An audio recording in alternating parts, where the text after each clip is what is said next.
I'm State Representative JT Wilcox. I'm the House Republican leader in Olympia, and we're getting really close to the end of the 2022 legislative session. In Olympia, this is budget week, and we have three major budgets in a legislative session.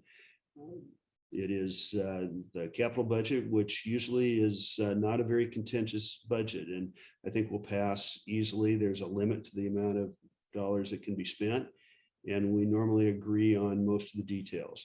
There's also a transportation budget and a transportation plan that is envisioned to create quite a bit of new construction. The plan itself for construction, we don't object to. However, the source of funding is extremely problematic.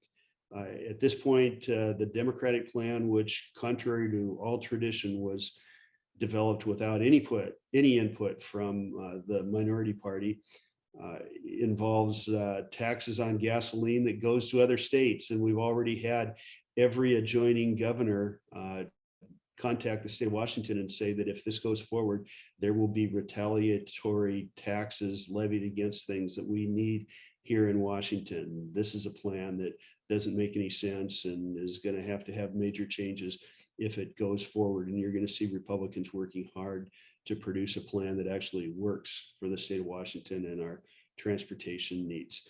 And finally, we have the operating budget.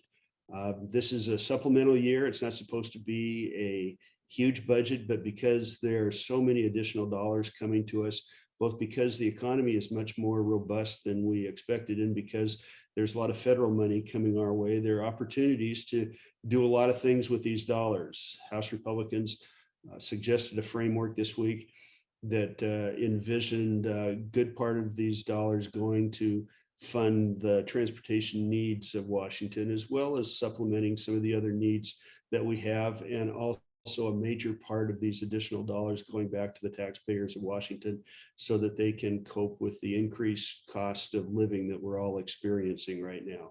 That's not at all what the Democratic budget is doing. It's spending all of the dollars with a much smaller percentage of those going to transportation and almost none of them going back to the taxpayers who, after all, produced most or all of these dollars.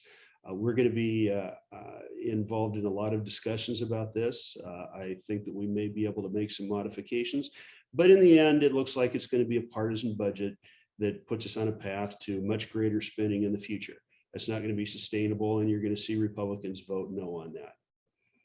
Thanks, everybody. I'll see you next week.